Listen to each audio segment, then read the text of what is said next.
Welcome everyone to another episode of Trek Another Talk. episode of Trek Talk with Tech and Kirk.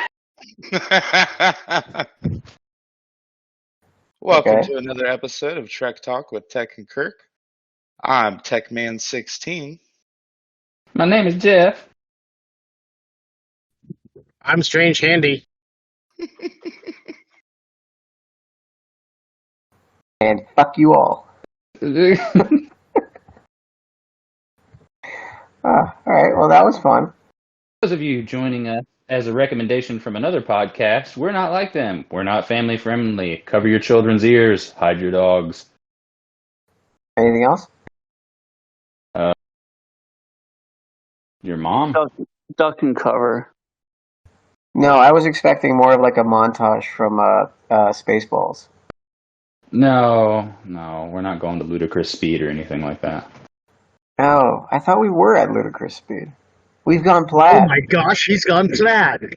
This whole show's ludicrous, but no, we're not going that fast. All right, let's begin with our new / old segment about Lower Decks. I'm assuming Kirk and Handy haven't even bothered to watch the first episode. Yeah, we're gonna tune out. We're gonna tune out for a little while. Just ping us when you're ready. All right, cool. Kirk, you had some. Driift, did you watch it? I've been catching up on it. Actually, I'm like most of the way through the first season. Okay, all right. Well, we're on season 2, episode 3. What was the title? It was something about Tom Paris. It was something like Hello with Tom Paris. Yeah. So Robert Duncan McNeil reprised his role of Tom Paris on this week's episode, which I thought was pretty cool. But Cook, you had some valid observations about how actually little we got to see of the guy. He was only there for like 2 scenes, although I did enjoy how Boimler like appeared on the bridge and Paris mistook him for a Kazon and started beating the crap out of him. That was kind of fun. Yeah, that was like the freaking end of the show, though. Yeah, I know, but it's still funny. Especially because how insignificant the Kazon were in Voyager. Like, they were there for the first 2 seasons, but they were just such a bad Klingon knockoff. Like, they weren't even fun to watch. Yeah, they were pretty bad. They were like a mix of bad Klingons and bad Cardassians. They didn't wear the leather. The episode itself, the first 2 I thought were better. This episode featuring a lot of mishmash concepts. Like they were mishmashing the Dr. Ta'ana people, the cat people, with their kind of mix matching them with the Vulcan mating cycle, along with their need to be a cat. Tendi and Mariner on a girls' trip that landed in weird awkwardness about breaking the thing that they were trying to get back to the Cerritos. And Shax's coming back to life, and then Rutherford's like, I need to know how you came back. And everybody's like, dude, don't worry about it. Bridge crew always come back. Which was ridiculous. But it was, and then Boimler's problem of the computer not recognizing him, so all the doors wouldn't open. So I thought it was way too much packed into the episode. I could have done without 1 or 2 of those things. And then here's a question: does anybody ever say "voy" for Voyager? No. Yeah, I didn't think so either. Because I always called it Voyager, and then all of a sudden they started shortening it to Voy. And I get that's, how people have shortened the name of the show before, but I don't think people use it in actual conversation, which I thought was rather odd and strange. Yeah, I've never heard anyone use it in actual conversation, just in, abbreviating TNG. I mean, no one says ENT for Enterprise. They just say Enterprise. Yeah, you can say DS9, but they called it DS9 in the show, too. Correct. Yes. Nobody called it Voy in the show. That's just weird.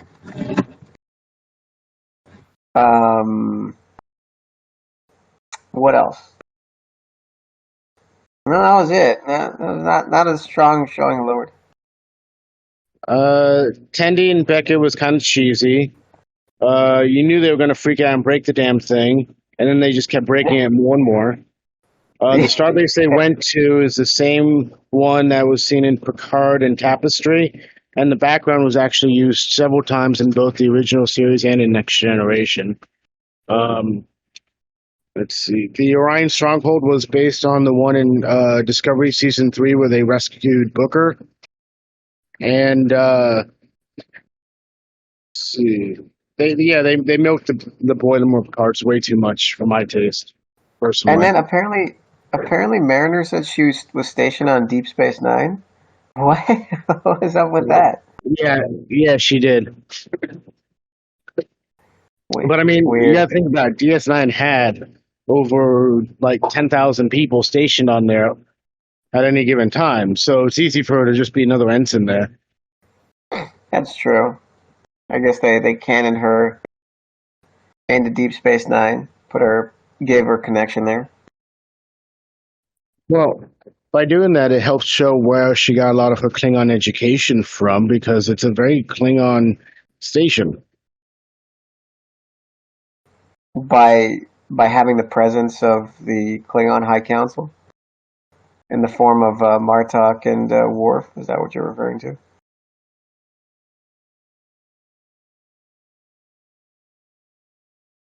Because as far as I remember, it was a Cardassian station. It was a Cardassian station, but during the Dominion War, there was a strong Klingon presence there, and I'm sure afterwards, because of the wormhole and everything, the Klingon presence stayed strong.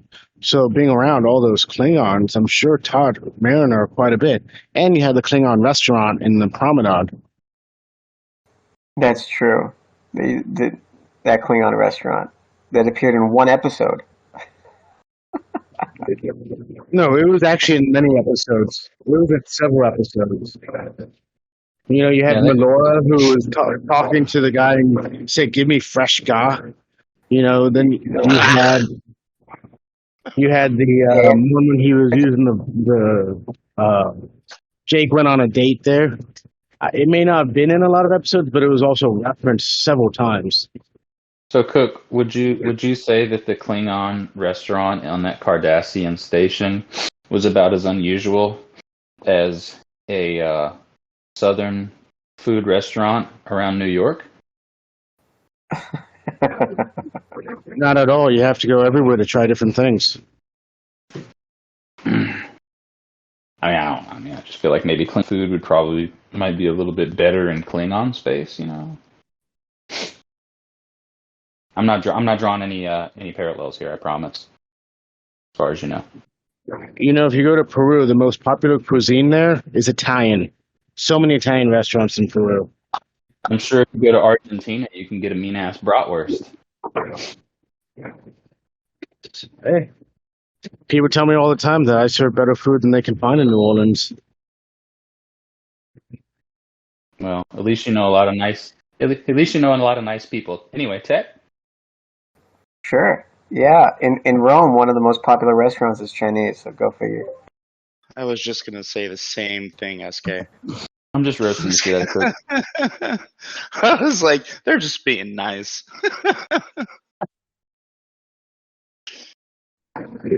Thank goodness you're my friends. If you were my enemies,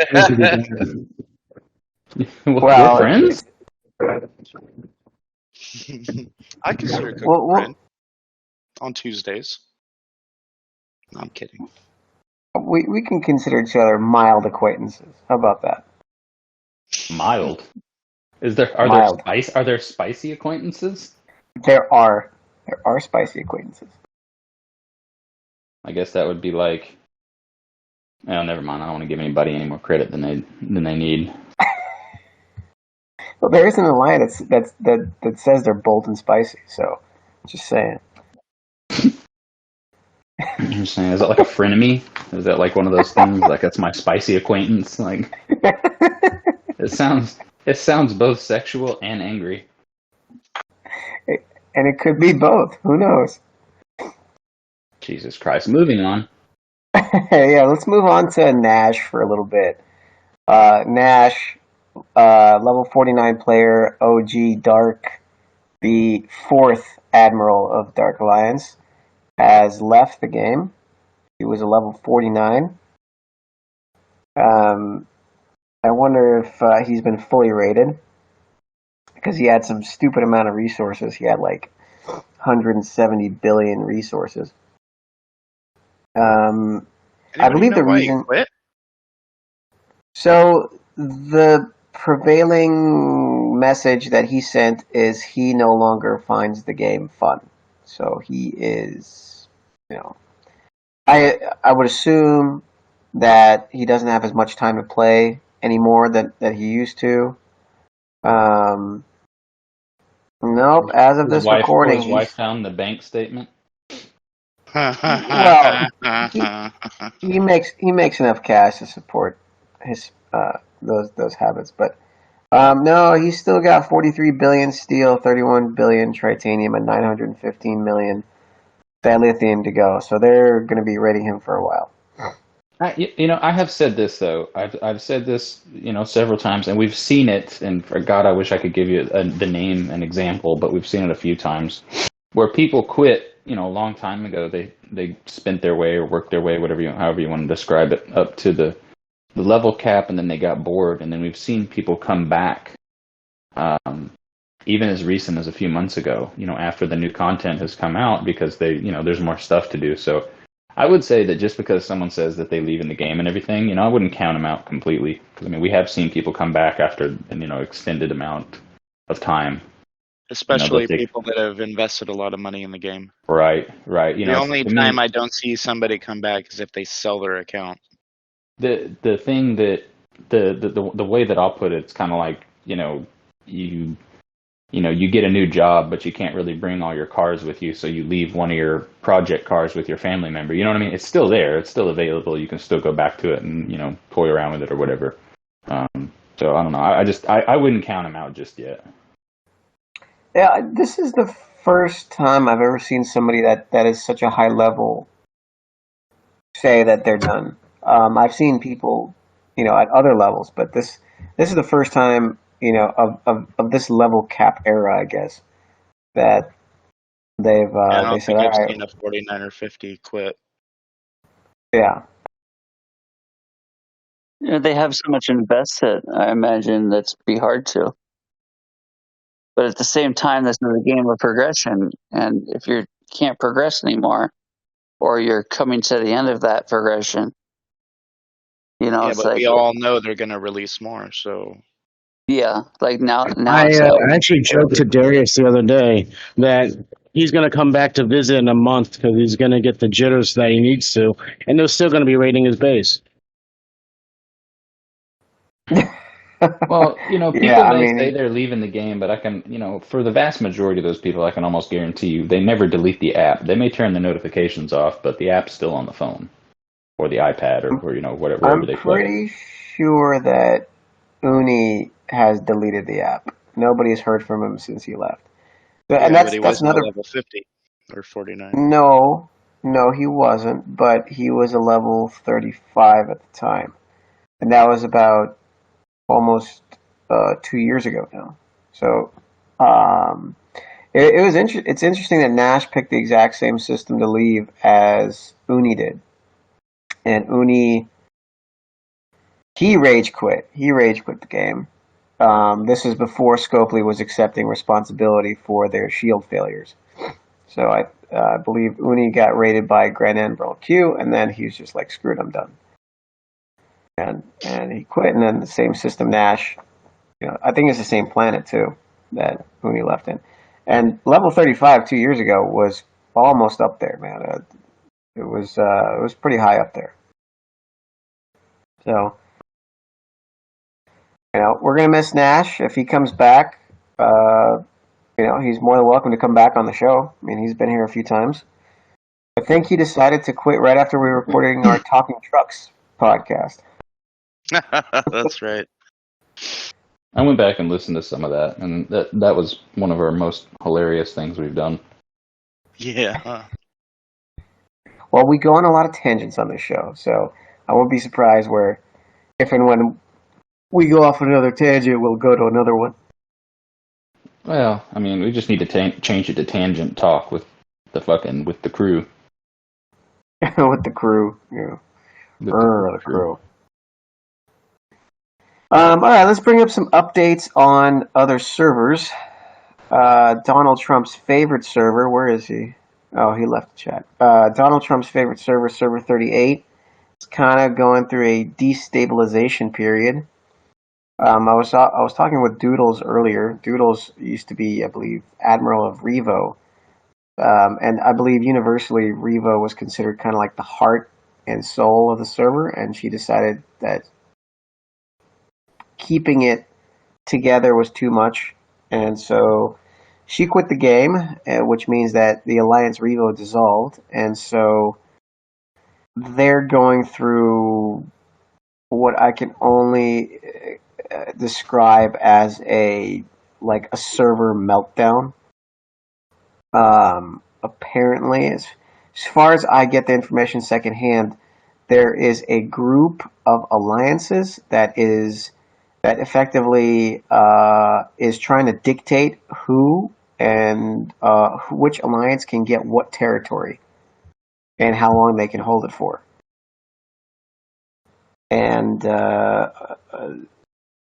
why would anybody listen to them?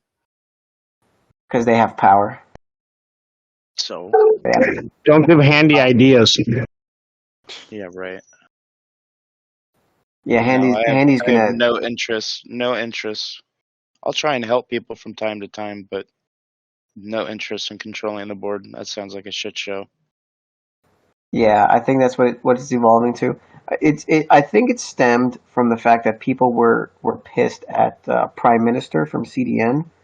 From when he went on the podcast the first time, people wanted like a public apology on the server from what he said on our show, which is a little strange, but a lot of their allies made kind of like back deals with other alliances to disband certain coalitions, and so one of the main coalitions, as far as I understand it, is Borg, who made deals with certain alliances to control the board of territories. At least that's how I understand it. That's how it was explained to me. And so I tried to get a level 50 player on the show who declared war on all alliances that make these backdoor deals, but he has yet to show up. Well, Handy's got an interesting story about people not wanting to come on the show for strange reasons. Yeah.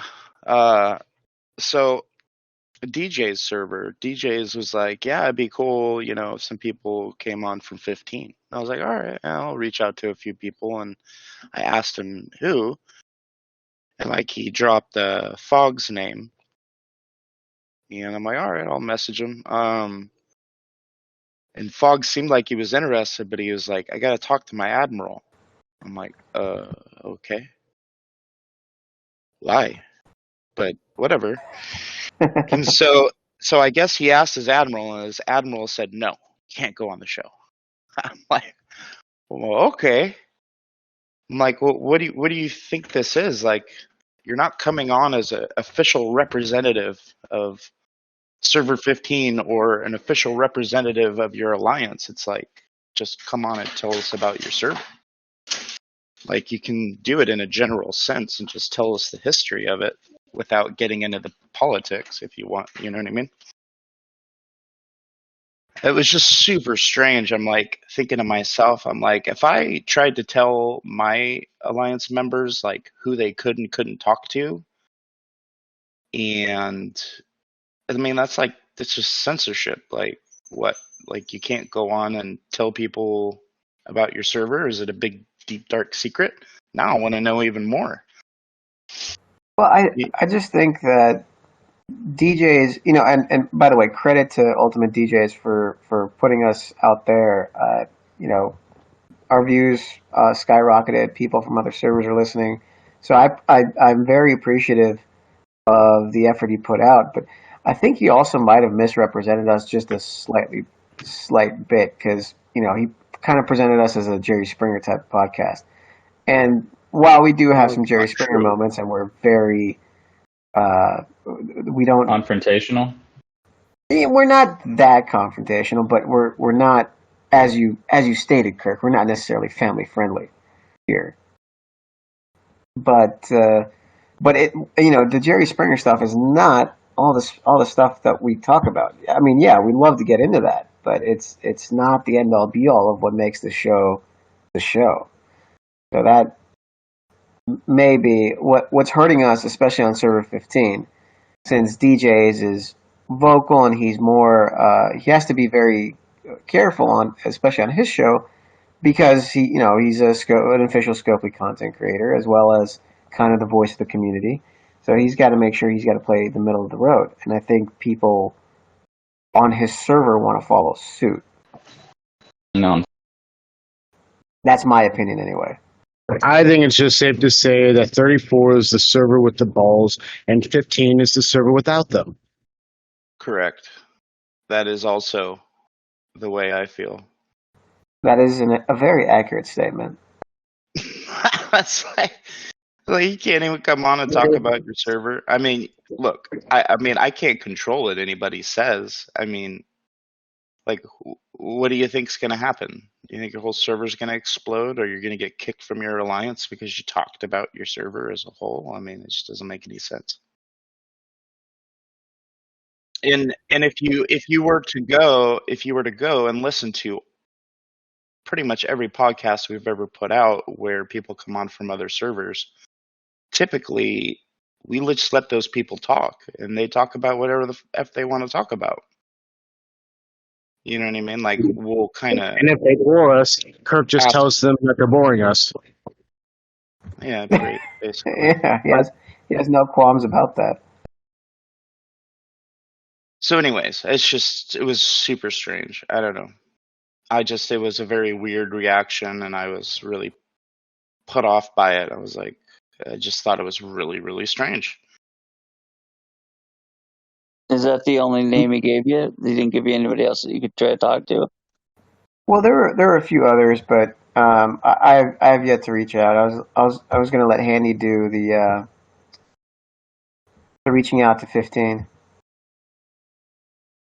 Yeah, I mean, I just thought that I thought he wanted to do it. Like he. Well, he was on the show last week, but so I don't know. It's very strange. I just thought it was strange. I don't know. Whatever. But I will do some praise for 34. I think we've got a really active and vocal community. I mean, Cook and Driift here have their own podcast. They call it the Fireside Chat, and they talk about, aside from things in the game, they actually talk about things that are helpful to people. They've had mental health issues that they've talked about. One of their alliance members actually went on the air and talked about potentially committing suicide, and all the mental health resources that are available for people who are depressed or have these kind of thoughts. So it's even more in depth than what we go into. I mean, we go into conflict and we go into servers. Well, they go into actual issues. So the elephant in the room is that I'll just go ahead and address it. You'll understand what I'm talking about. To those of you who are listening, if we invite you on the show and you don't want to come, don't lie.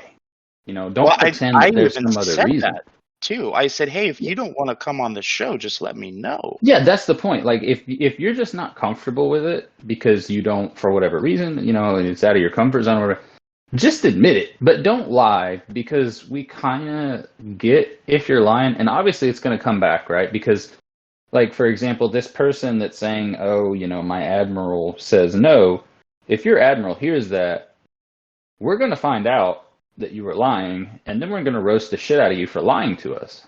So just don't lie. Just be like, I'm not interested. Hey, we get it. That's fine. We got people on our server that refuse to come on. They'll listen. They'll jump into the after party. They just don't want to be recorded. And that's fine. Like, there's no issue. We're not going to make fun of you for it or anything like that. But we will roast the shit out of you for acting weird. Yeah. Yep. Well said. So I want to say that 34 has like 3 different types of content creators. We've got us, we've got Cook, and then Mistaken Silence from Hooked on Phonics or the Phoenix Alliance. He's put out videos before that help like lower people in their gameplay, lower levels in their gameplay. So, hey, whatever happened to that other show that a few people we ended up hearing of, and then they stopped making a show? oh, you're talking about server 22, right? You're No, talking they were. about One of them was on our server. Remember? yeah, but they're originally from server 22. You're talking about AZ Potato and Johnny Chainsaw, right? I think so. Yeah. Right. Whatever happened to that? They stopped. Oh. Well. Yeah, the thing that we try to do, we try to help people that are coming up in their 20s. Because I wish I had, people helping me when I was climbing that ladder. You're the most vulnerable, like, during that time. And there's a lot of people that really don't know how to structure their gameplay. And, Well, it's something I that's learned understand it over completely. time now. I mean, you can give somebody all the tools and the knowledge, but they still have to build it themselves. So It's it's true. just one of those things people end up learning. But yeah, I mean, these shows, I mean, the Fireside, for example, I think is a great little show. I basically come on just about every time you guys record. I enjoy the heck out of it. Yeah, I think you're really, it's A lot of good information there. Mm-hmm. yeah, Handy's really, really good help when he comes over.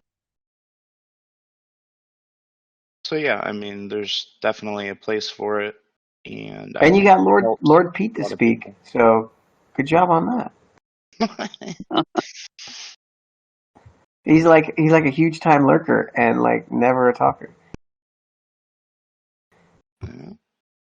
Yeah, I was happy to hear a couple people's voice, like, that are just in our alliance, that came on to ask some questions one show. It was nice to get a voice behind the name, I But, think more people should join that show. More people should really listen in live and ask questions, because I mean, those questions you have, even if you go type them in, if you don't want to be recorded, that's fine. But go type them in. You can even go type them in when they're not doing the show, and they can be addressed later. You know what I mean? So if you're interested in that, you can message me, you can message Driift, you can message Cook, and get the link or invite to the server, and go give it a listen. It's good stuff. yeah, I'll also post everything on YouTube and, all the free channels, Anchor and all that. I use Anchor as a RSS feed. So you can listen to the back episodes. It's pretty Oh, mellow. so you're on Anchor now? You're following my lead here? I follow the lead of least resistance. Right. Like, whoever was offering the free resources, I used. Like there's Podbean and those kind of places that want money. I don't, I didn't put anything up on that. But I put it out as far as I could get it for free. I think we need to. I think what we need to do is, and we've discussed it before, but I think we should really. I mean, with all the people listening, there's a lot of content that we definitely want to offer, but because of the time and the fact that everybody's volunteering, especially Tech. I've said it before, I'll say it again. Everybody remember that Tech is the one that edits and puts out the shows. Handy and I just show up. So, there's a lot of time and effort that goes into this. So I was thinking that we should really start a Patreon or something. Yeah, I think it's not a bad idea. Some people might be interested in supporting us. I mean, we do have on the whole, our community is generally pretty supportive. So. Very much so. I mean, a lot of us have, helped other people out and so forth. And, just because it's kind of what we do, right? So I definitely see that, where we can put out some additional content, shit like that. But anyway, getting off subject.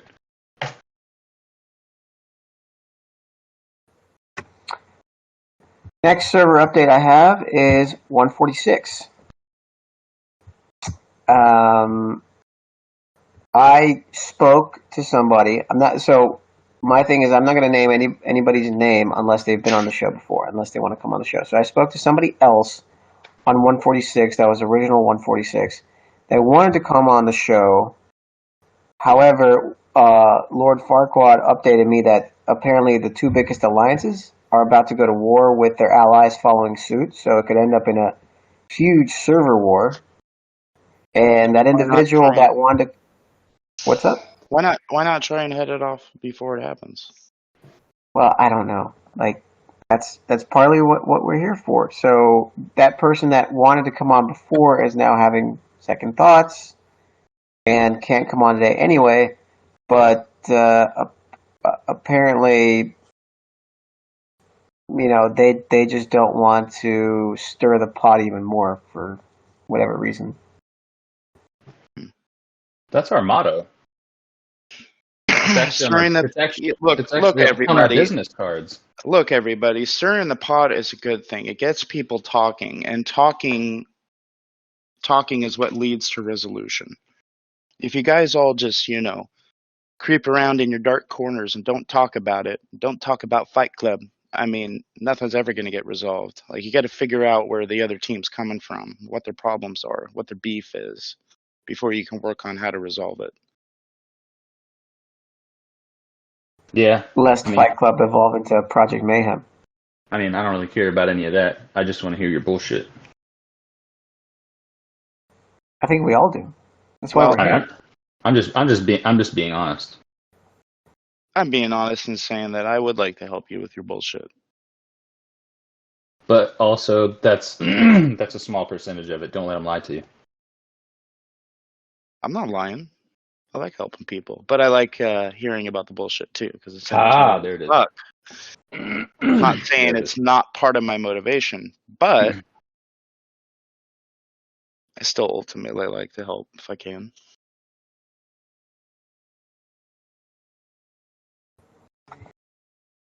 All right. Well, let's move on then. I was going to talk to a new server today, server 45. And I was talking to somebody last night, one of the admirals of one of the alliances. But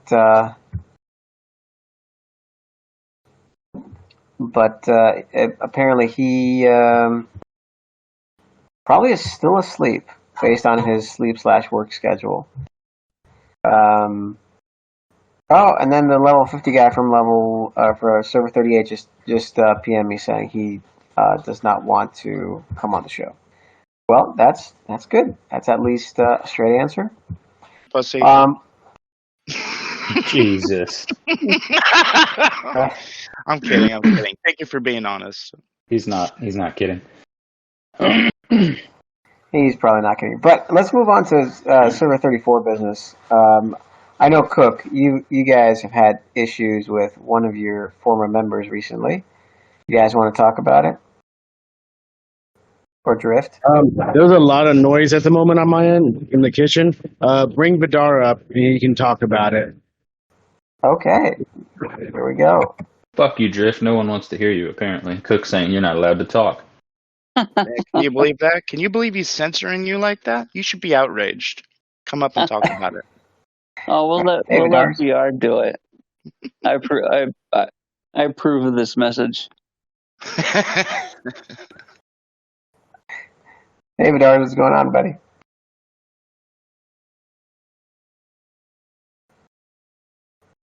Oh my God, Cook's censoring him too.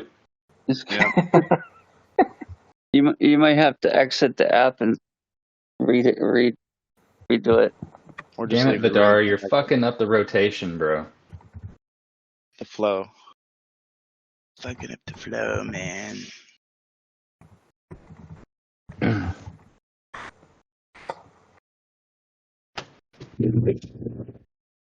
While we're waiting to get that fixed. Go ahead. What? You sound like shit.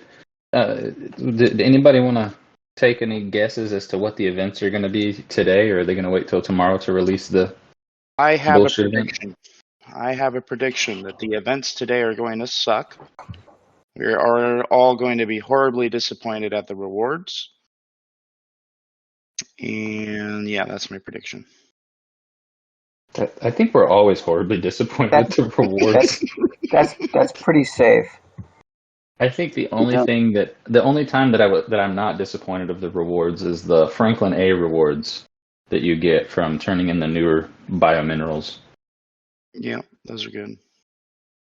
That's All right, pretty much. Vidar, can you talk now? I don't know. Is it working? Yep. There we go. Hey, Welcome. I think Cook does that stuff on purpose. What's that? Censor you? I know. Talk Yes. about it. Let's fight. But no, we recently had a major issue with a player that Kaylee, one of our comms, brought in when they all merged from Wars to Dead. And we had addressed problems with her multiple times. She's a hell of a player. She really is. When we were at war with Jeep and that bunch, she was on point like all the time. She plays more than probably anybody else in our alliance. But she also has a problem belittling players when they make mistakes. She will straight out call them out and make them feel stupid in alliance chat, and that was a big problem for us. What level is this person? I'm curious. She's I think she's 32 now. 32. Yeah. 32. You're irrelevant. You can't call shit on anybody. Sorry. Move on. Yeah, and she just went to 32. But she was calling out players for crew mistakes. You send the wrong ship or you send the wrong crew because you're in a hurry, and rather than just say, hey, fix it next time. No, she was all about making them feel stupid. And we had I'm not gonna lie, we've been guilty of that. But only in a joking sense, and only when we know, well, at least me personally, only when I know the person is going to take it well. Yeah, well, I'm 100%. I'm not joking. She made a habit to do it repeatedly, and we asked her, there are some players that will take offense and have a problem, taking that lightly, and Kaylee was one of them. Kaylee actually quit the alliance, had I forget who she had. Oh, she had Sir Off vault her. And she was gone, and we all messaged her the next day and told her, please come back. And we found out what was going on. Cook gave Emily the boot, and now she's officially waged some sort of, I don't know. She calls it a war, but I haven't even heard her name come up yet today. So I don't know if she took the night off or maybe. It doesn't I don't matter. know. A level 32 isn't going to be able to do anything. I mean, come on. No, she really doesn't. Was it the not so sweet Emily person? Yeah, that's the one. Okay, all right, everybody shut up, and I have a story time, all right? And I hope she's listening. Story time. All right. So many moons ago, many moons being like probably close to a year ago or something, somebody was posting her coordinates or somebody was talking smack to her, right? And then they posted her coordinates. And then she was talking smack back. And then, so I ported my base over there. And she was like, oh, thank you so much. and then I immediately cracked her base and tried to force raid her. So anyway. That's So, awesome. so Yeah, I'm there you sure go. that went over well too. Oh yeah, she cried or something. I don't know. She was upset. She's a very overly dramatic player. Man, that sounds like somebody else we know. Yeah, we've had this Strange discussion. Kirk. We've had Well, this discussion a couple times. Well, the other thing she was doing was, bragging about how much more powerful her ship was than another Alliance player and making them feel bad because, like, oh, I'm so much better than you. I can do this so much better than you. And we just kind of kept nicely asking her to stop doing that kind of stuff. And she would just ignore all the comms and kind of keep doing it. And then, like, if you're, and here's the thing, and I'm not talking down to anybody. It's just a simple fact. I did the same. I followed my own advice. If your level doesn't start with a 4 or higher, just shut up. Ouch. Here's the deal. Like, somebody said something a while back, and it kind of stuck with me. And this person would probably really love it if I used their name, but I'm not going to give them the satisfaction. They said something to me. They sent me a PM, and they said, "Man, you've really turned into, you've changed." I was like, no, I haven't changed. I've always been the same guy. It's just that now I have the ship power to back up my mouth. Yeah, I mean, there's truth to that. Most people out there, if they can't back up their mouth, they shut up. I mean, most people know their place, and they don't want to go pissing off the wrong person. And I think it's important is you do the same thing in life. If you're walking around at 250 pounds, solid muscle, I mean, you're probably going to be a little bit more boisterous at defending yourself and how you feel and whatnot. But if you're a little skinny dude at, 120 pounds wet, and you're probably going to keep your mouth shut. It's the same sort of thing. It's like, it's how the world is. People can't take it the wrong way, because it's not like I'm saying you're irrelevant and you don't matter. We may make those jokes. No, I mean, we absolutely want to hear people's opinions and everything. Everybody should be able to voice their opinion.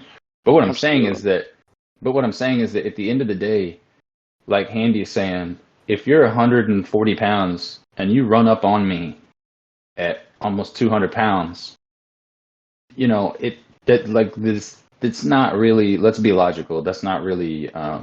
It's not really a smart idea. Likewise in the game, if you're a level 32 and you're talking like you have Inko or, Chemo or somebody like that shit power, it doesn't match. You do need to understand your place. You absolutely have an opinion and it's valid generally, but you don't act like that because you just don't have the means to back that up. And you look like a fool to everyone. And I guarantee you, no matter what your little friends in the game tell you, everybody thinks you're a joke when you do things like that, because it's kind of like the chihuahuas that bark at you, like, I'll puppy punt you across the lake, shut the hell up. It's that kind of thing.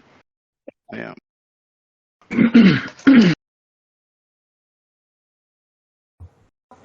So back to Vidarss and Driift. Basically she declared a one-person crusade on your alliance, and has she... Actually, she's got more of a thing for Cook than she does for anybody else.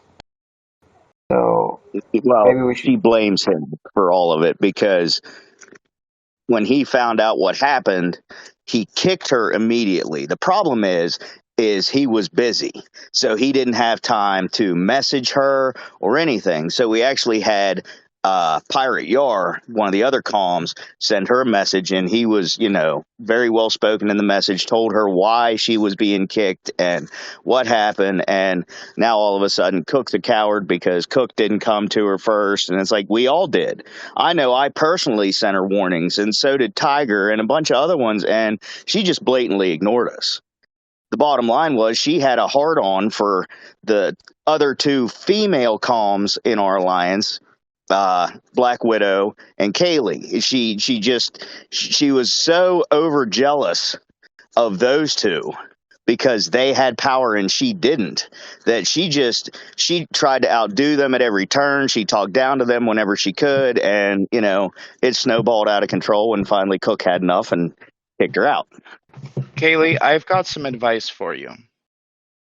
Go spend some goddamn money on the game, and then you can put your money where your mouth is. Kaylee or Emily? Emily, sorry. My bad. Yeah, she was actually rating one of our players that's pretty well just casual play. He's on as much as he's off. You know what I mean? And we actually spotted it, and he was already vaulted. He had nothing to give her anyway, and she had cracked his base and was taking him for nickels and dimes.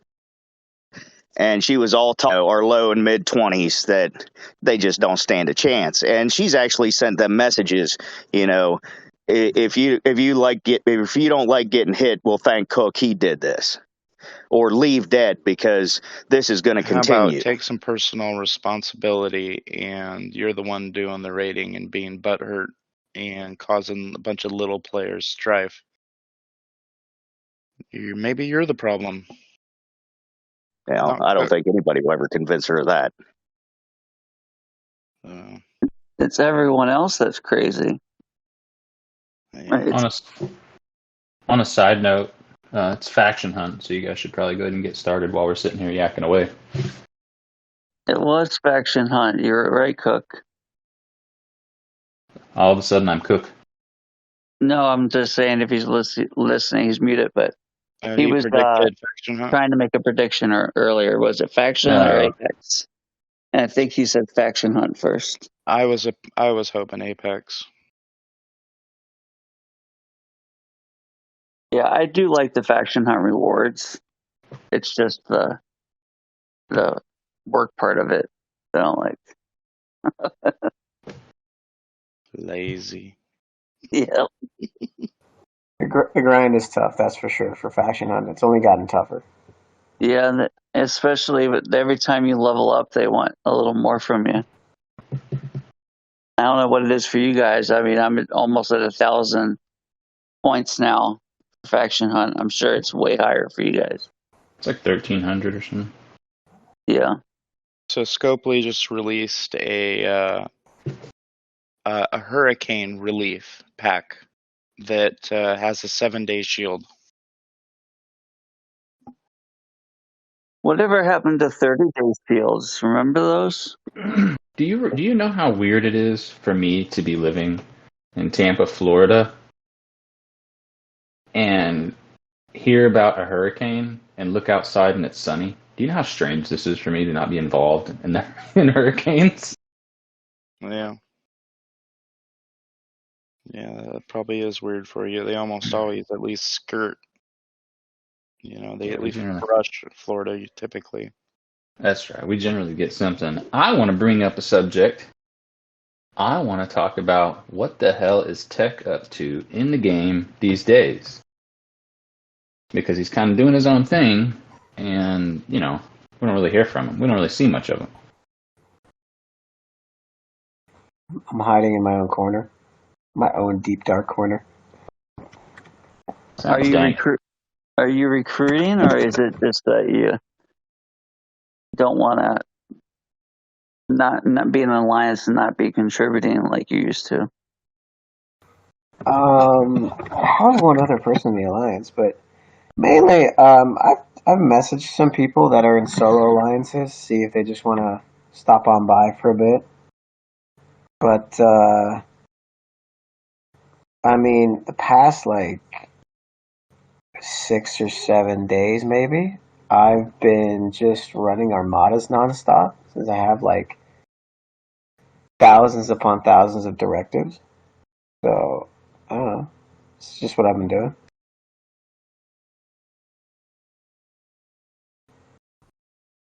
Fair enough. All right, well, that was a riveting answer. I've also been pirating some ISO, since I don't have access to ISO 2 or ISO 3. Also, if anybody listening could tell me why the hell is everyone interested in rating tech? Someone, if somebody could, shoot us a message or something. I'm really interested to know because it seems like every time I'm talking to him, somebody's trying to rate him. Well, when you called me, I was playing Possum with somebody, and so I forgot I was playing Possum, and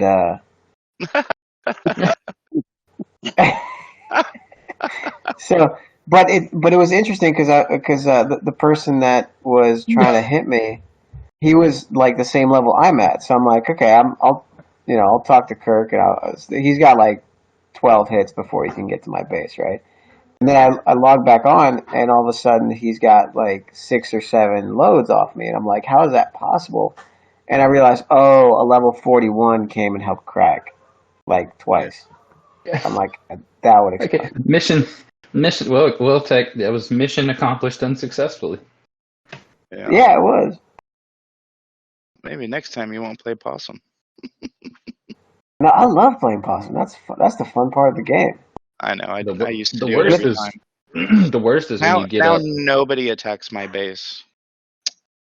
So The worst sad. is when you get, the higher levels. Like somebody tried me a few months ago, and it took them, man, almost 30 minutes to get through.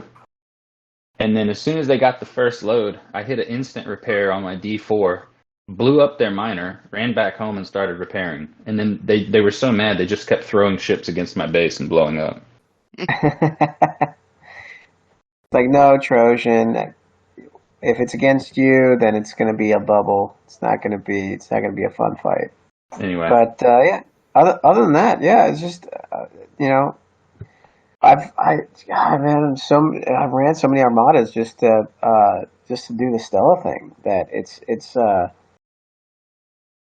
I've kind of gotten to know like more of what the power numbers are for a certain individual to solo some things versus their ability to solo other things. I don't know, it's just been a more enjoyable experience, I guess. Just doing my own thing. I've been talking to switch the subject a little bit. We've been in territory now for quite a while, and the alliances that have been sitting on a lot of these resources have piled up quite a bit. And the top teams, with high level players use the resources, but a lot of these other alliances don't. And I'm just curious how much, like how many of these resources are people sitting on? Because I think it's kind of interesting because you've got people that are like, oh no, we need our territories, but they're sitting on a mountain of these resources. And Oh, I mean, you look at a lot of them, you go through their territories just flying through there at any given time, and throughout their entire territories, there's like 5 people mining through all their territories. So it's like, it kind of blows why my mind. It's like there? Nobody's even using the territories, but Well, with that exception, because I fly through territories all the time now, searching for all the things I like to search for. I want to say that MCRN probably has the highest utilization of their territory rates. Because I think they're at like 30 to 40% utilization of their territories. Well, they're really proud of mining. Well, yes, but I'm just saying they're the most successful at it because they got 30 to 40% utilization. I scroll through the other ones and let's name some names. Let me pop open the game here. Ooh, yeah. Bust them out, point them out. I just think it's really silly. Some of these people, they just hold on white knuckled onto their territories. Wolf has all empty nodes.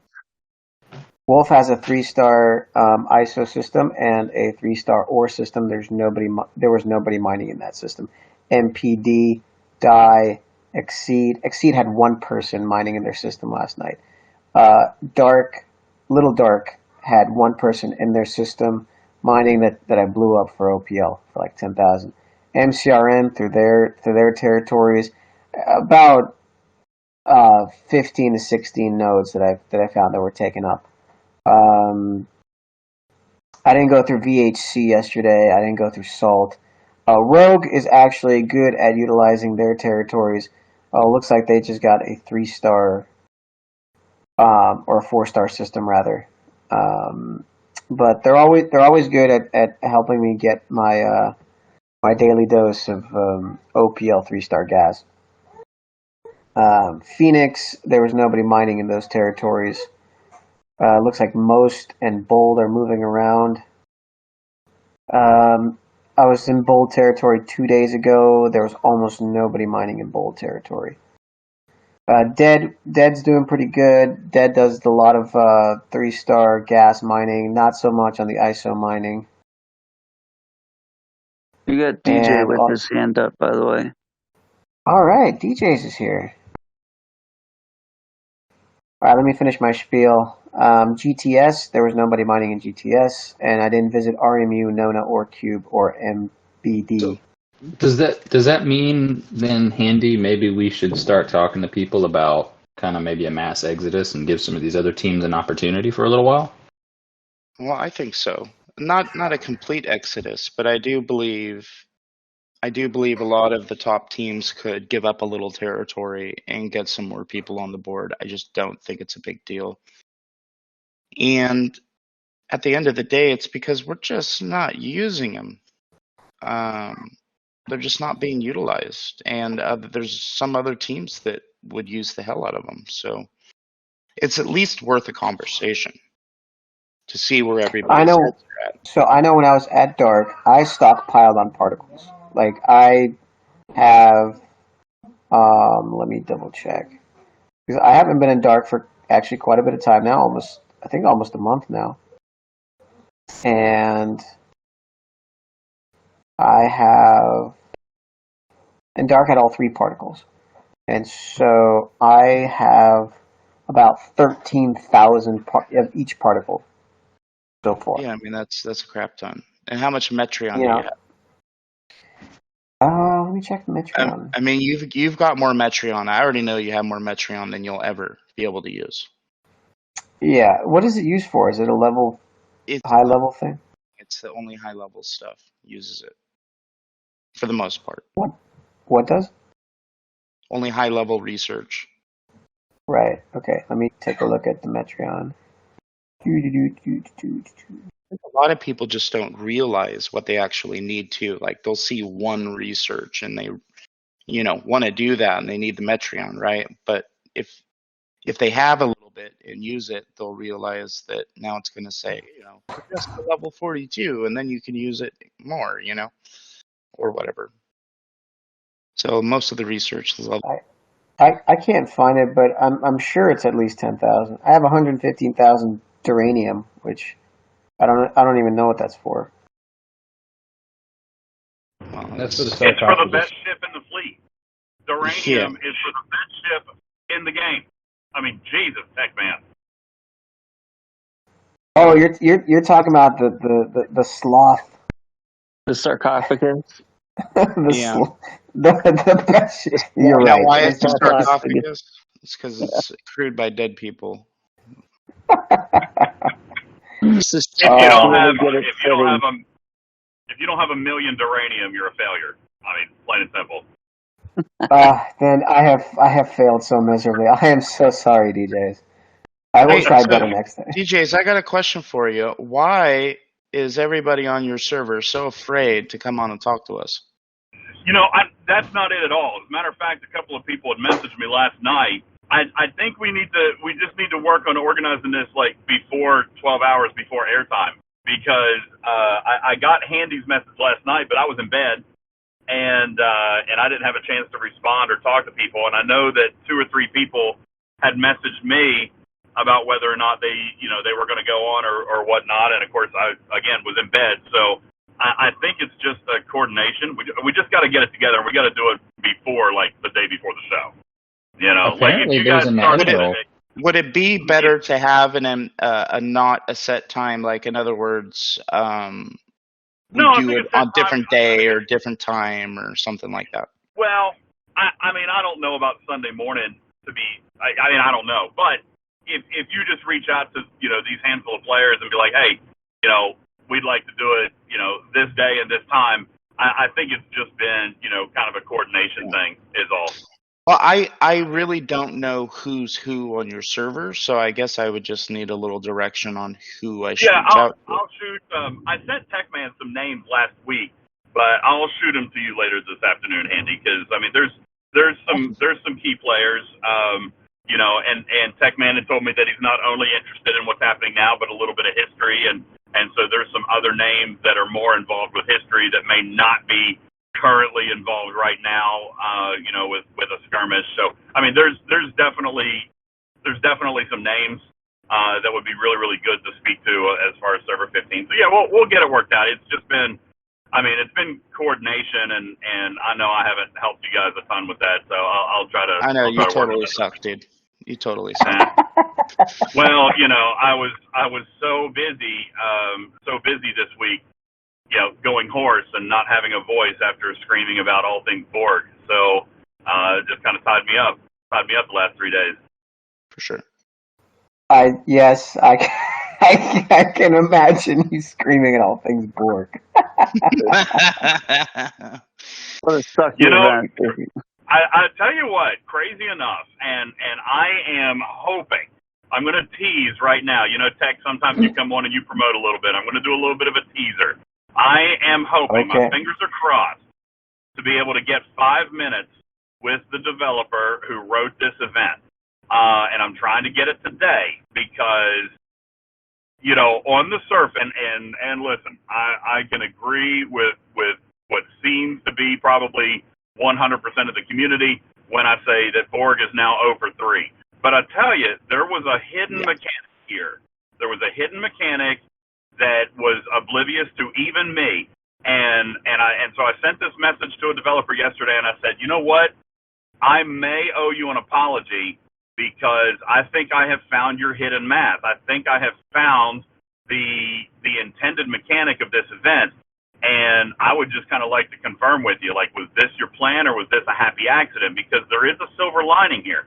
And if I can get Scopely to confirm or deny, then I am going to release the results of my Talking Trek investigative report tonight on the air, because there is a small silver lining to this Borg event. And one may even argue that as far as overall math and mechanics, this event was probably still overall a failure, as in 0 for 3 with the Borg, but it was probably the best one yet.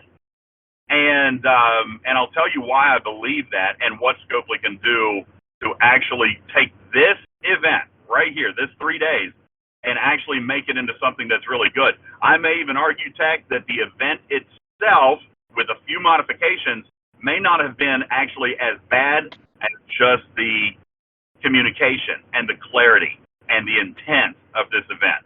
Because I'll give you a little sneak peek here. My gut feeling is that this was not intended to be anything more than Cosmic Cleanup Borg Edition.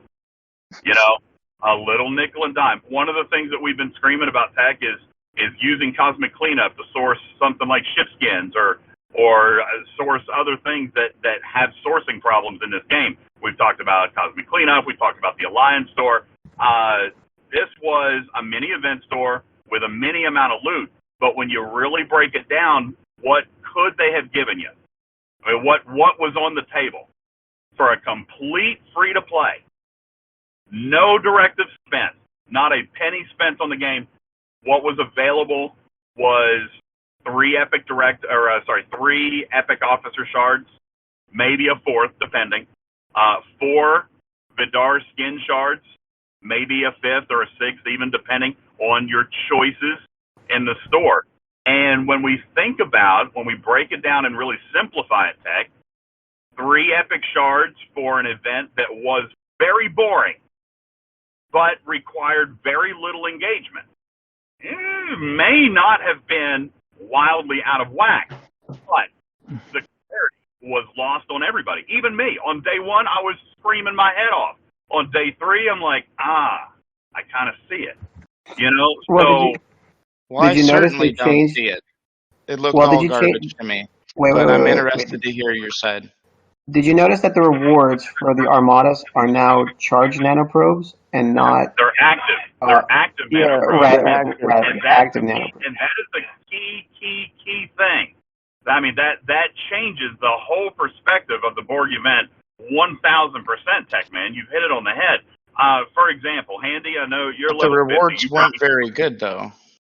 well, Like you were they? didn't get very many of them.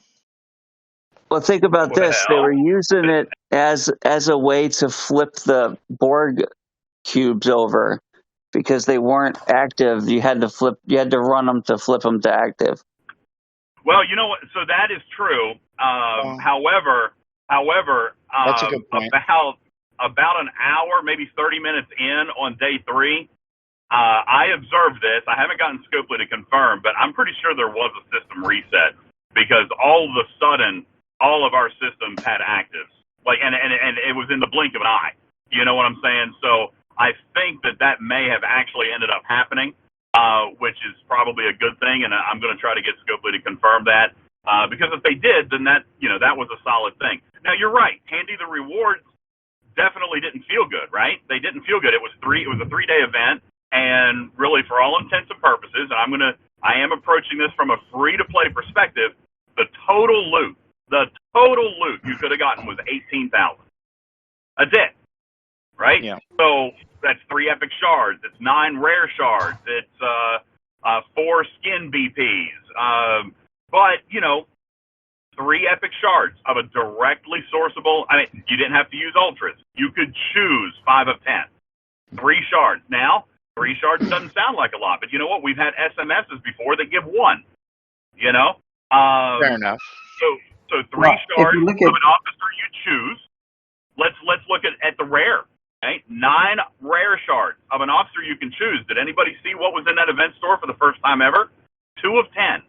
A previously paid only officer is now sourceable with this event store. So here's the key, Handy. Here's the key. If Scopely can come out and say, just like Apex, just like Stella, the Stella skin, just like Cow, and just like Faction Hunt, if Scopely can come out and say, this Borg event is a new monthly staple, if they will come out and say, this is going to happen every single month, then that would be beneficial. Yes, I agree. Solid thing, because I agree. because you've got direct acquisition of choice Borg shards.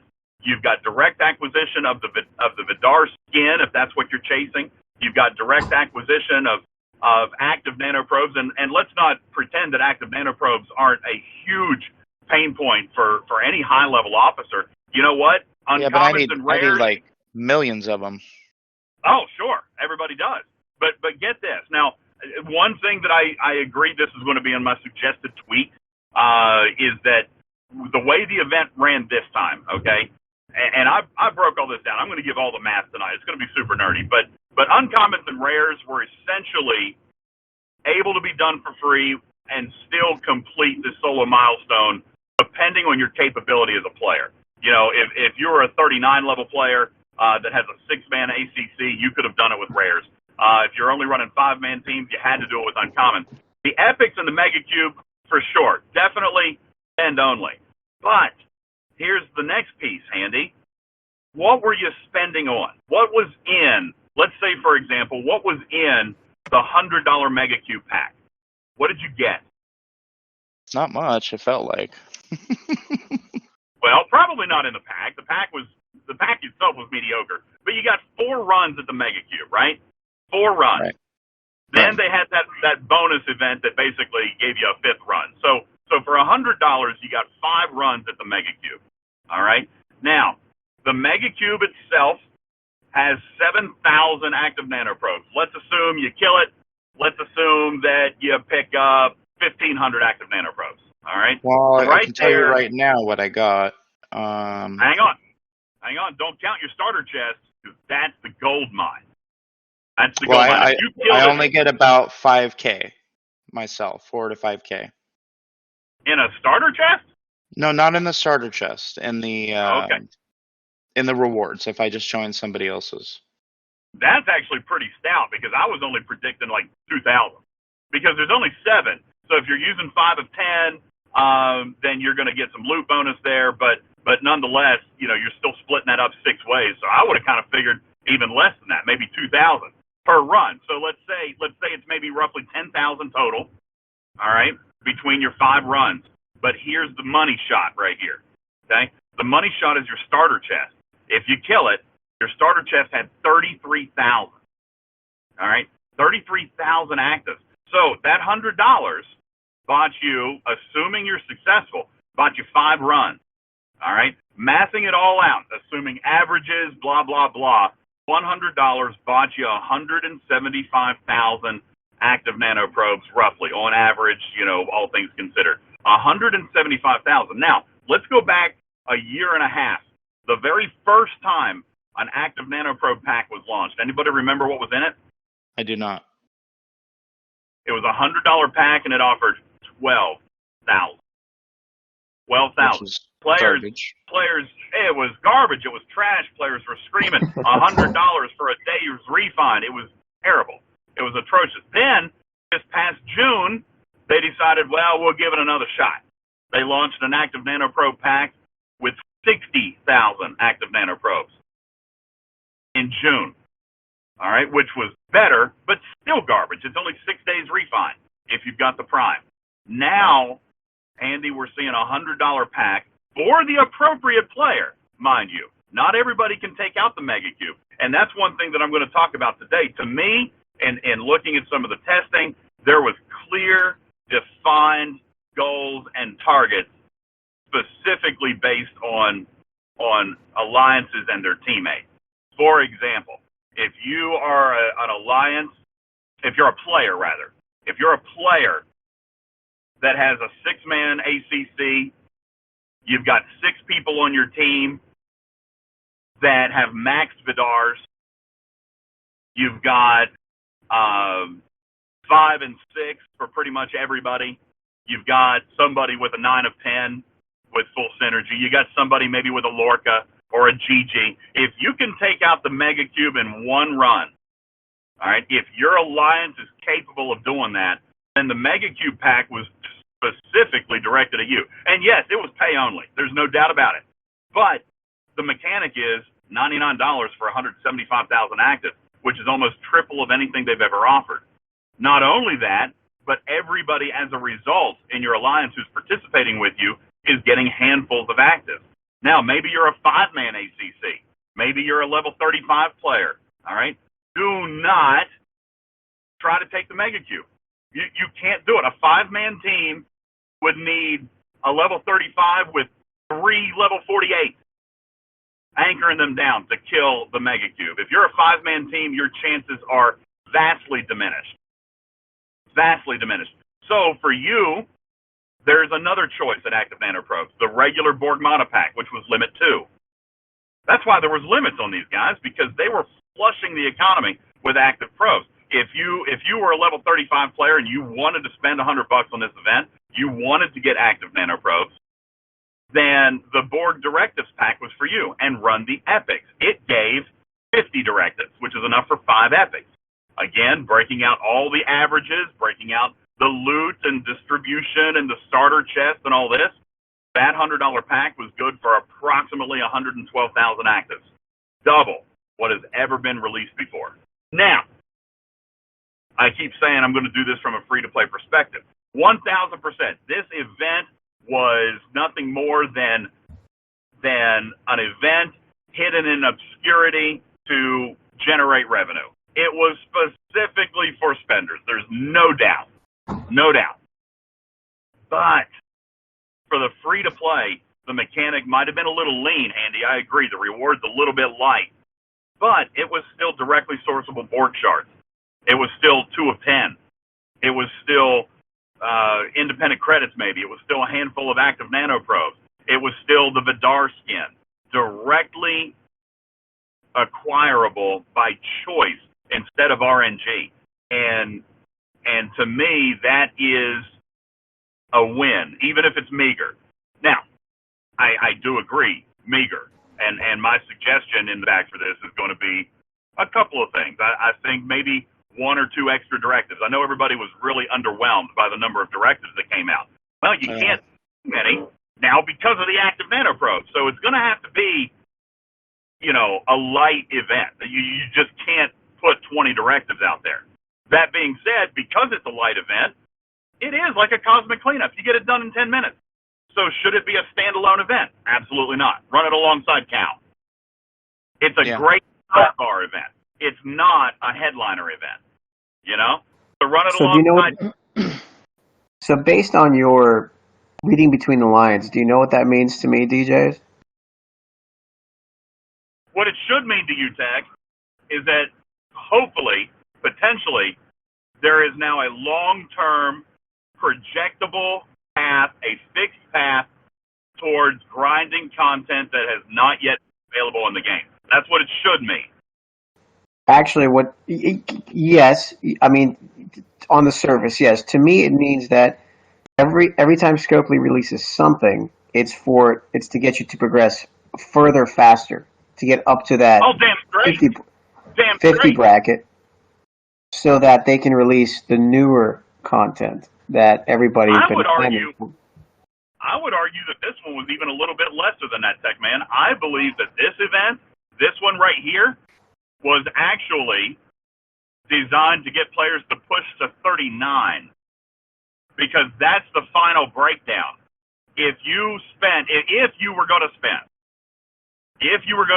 and if you were able to recognize the mechanic before you spent, because it took me hours, and that's one thing I told Scopely.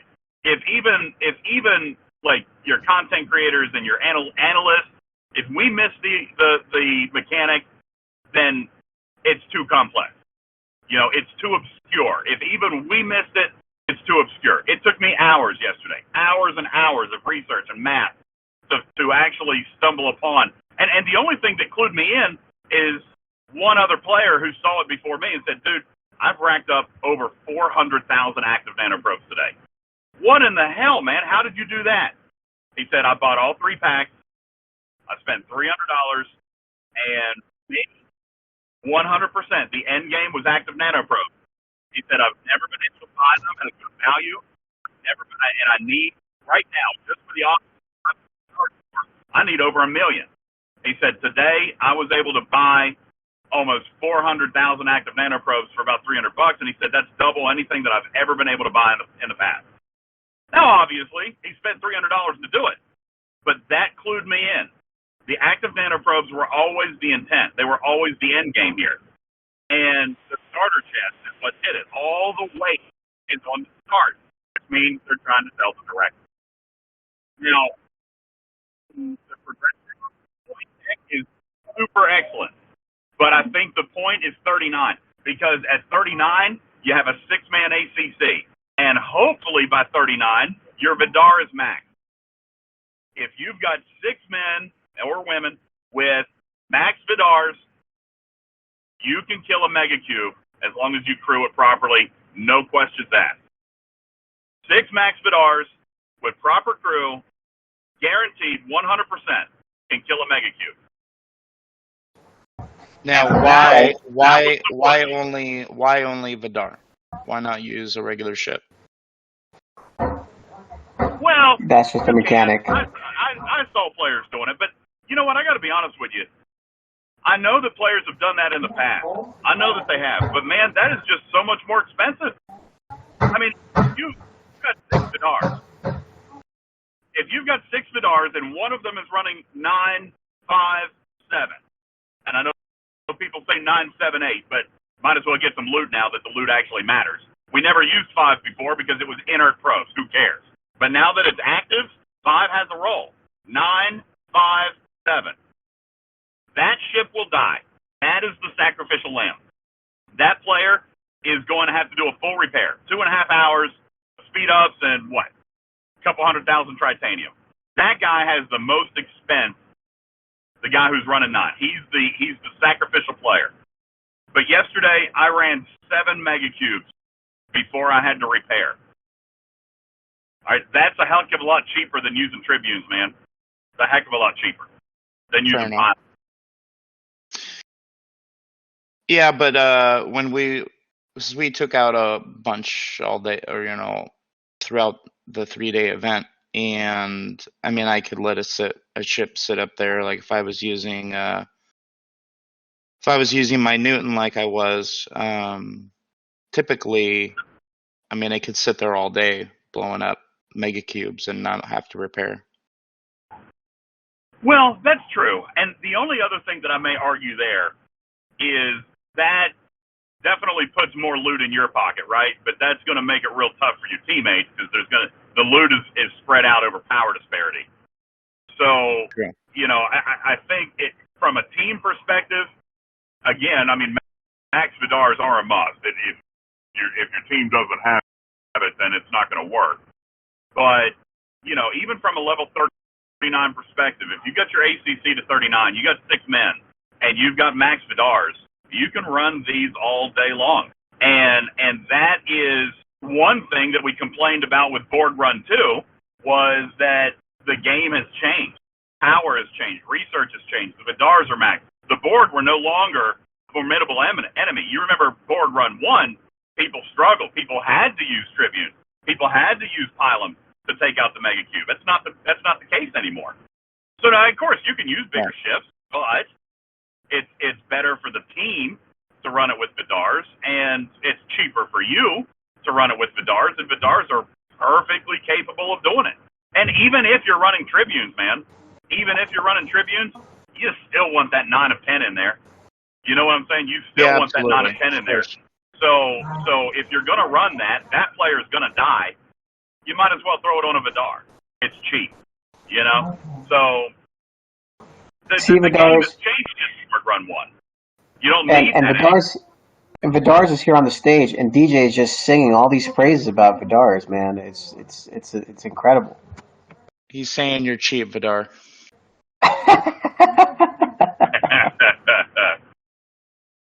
No, I think implementation on this event. Let me rephrase. I think the event was, after we've now seen the entire thing, the event was not as bad as we originally thought.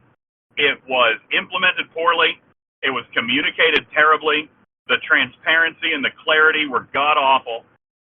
I do see your point, though. Absolutely. And I wish I had understood that before day 3 as well, because I would have run more. I would have run more of those mega cubes myself, and I might have bought a few more of those packs because I just didn't see it. I didn't see the add up. I didn't see the math as a whole. Nobody saw it, and that's the problem. Nobody could have seen it until day 3. As a matter of fact, here's another big mechanical fail. Don't make the directives available on day 1. Now, I know that there was a calendar. Even in the game center, they said Armadas on day 3. But you know what? Players ran them on day 1. And then, if they did, a free-to-play would not have been able to do their SMS on day 3. And that, to me, was a fail. Make the directives available on the day of the event. Because if you make them available early, it's like when they do a new arc and they put that key so that you can't start building the building. Sometimes Scopely has to protect players from themselves. And I feel like they did not do that in this particular event because they made the directives available early. That said, that's an easy fix. Make the directives available, on day 3. And not even necessarily do a gift chest. You know what? The SLB on day 2. A lot of people complained about the SLB. I got no problem with the SLB because what was it? It was essentially an Officer XP auction. That's all it was. It was not Borg related. Recruiting Borg did nothing for points in the grand scheme of things. It was literally an Officer XP auction, plain and simple, period. At least it was XP and not, Officer packs, which we've complained about in the past. XP is grindable. XP is bankable.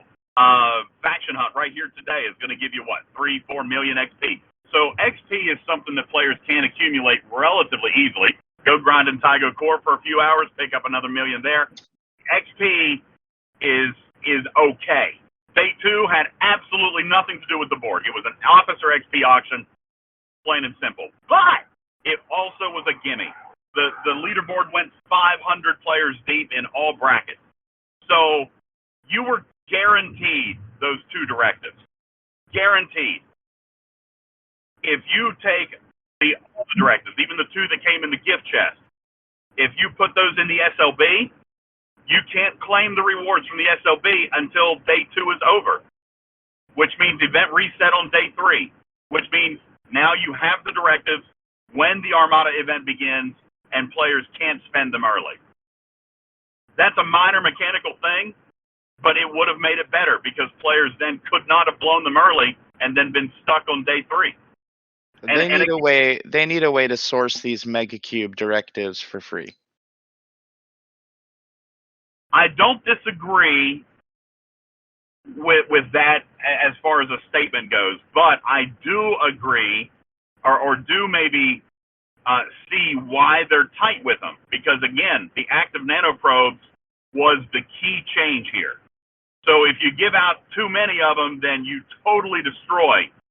Well, I don't think it would be destroyed. Let's put it like this. If somebody can somehow grind out and get a Megacube once or twice a week, I mean, at best, you're only doubling the speed of your active nanoprobe income, right? I don't disagree with that, but also keep in mind, and this is one thing that I constantly get grief for, Tech, and you see it all the time. I get called a shill or this or that. You know, there is still a business model, you know, and active nanoprobes continue to this day to be heavily monetizable. It would be unrealistic for us to expect Scopely to eliminate that pain point. Eliminate it. Now, Borg well, not eliminate it, old. but they could make it a little easier because you've got people like in my position where they need 1.1 million just for one officer, and I've got a lot of Borg officers. Yeah. Well, and I've said this on my show in the past, Handy. You know, because of the way that the economy is with actives, I think that players really, really got to choose carefully. You know, like, am I going to go upgrade 7 of 10? No, I'm not. I'm not. He serves literally no purpose. My Vidar is maxed. I don't need stat bonuses. You know, I mean, I could, you know, for health, but I mean that's negligible. I would prefer to invest active in 5 of 10 or 6 of 10. So I do think that there should be some choice there. I think that there should be some strategy there in how you choose. I mean, truthfully, yeah, if I added up all the actives that I would need today to promote all the officers I have shards for, it's probably north of 1 million as well. I'm not stressing that too awful bad because I'm not interested in promoting 2 of 10, for example. 2 of 10's ability or 2 of 10's value to me is in his captain's maneuver. So I'm not as stressed about, and look at 10 of 10. 10 of 10, obviously, he does improve value with his officer ability, but as we have very much enjoyed talking about exocomps here lately, is it worth 20%, Handy? Is 500,000 active nanoprobes worth 20% on 10 of 10? My argument is no, it's not. So 10 of 10 is not a priority for me to upgrade. Now, 6 of 10, 5 of 10, oh, bet your ass. Bet your ass. Those things are very valuable. So I am okay and I'm willing to skip 9 of 10. I'm willing to skip 7 of 10 or 1 of 10. Who cares about 1 of 10? But, you know, I'm willing to skip those. I'm willing to leave them unpromoted in order to run the actives towards the other officers. Yeah, I agree. And because of that strategy, my 6 of 10 is actually max. Level 5, 30 out of 30. Because I devoted everything to him. And the shards were easier because they were in the transporter section. Right. So my next thought process is if Scopely is loosening the economy on these Borg officers to get 5 of 10, 6 of 10, 2 of 10, all these guys maxed, that only leads me to believe that they will play some sort of role in the assimilated hostiles that are inhabiting Beta Sector and beyond. That is my thought process. It's very possible. Very possible. At this point, right now, it's way too early to tell. Because as of right now, the only thing in the game, mathematically speaking, the only thing in the game that affects Beta Sector are, I think, 2 or 3 researches that affect the assimilated faction. But none of the Borg There's a lot more than that. currently. I thought there was only 2 or 3 research nodes that deal with assimilated faction. Because Borg research. No, there's doesn't help. There's a huge amount of research. Here, let me just go through it real quick, or I can post a screenshot. But if you go into the combat tree, or not combat, sorry. God darn it, where is it? I ignore it I was mostly. thinking they were in. I thought they were in Galaxy. Station. I can't see them. Station, I'm not high maybe. enough. It's Station. I mean, there's what, 1, 2, 3, 4, 5, 6. And they all specifically name assimilated faction. I'm looking for the assimilated ones. I don't have access to them, so I have to rely on my level 50 bros. Yeah. Well, and here's the thing. I know a lot of players have not put any stock into those researches, and rightfully so. There's absolutely no benefit in the game today to working on those at this time. Could they become important later? Absolutely.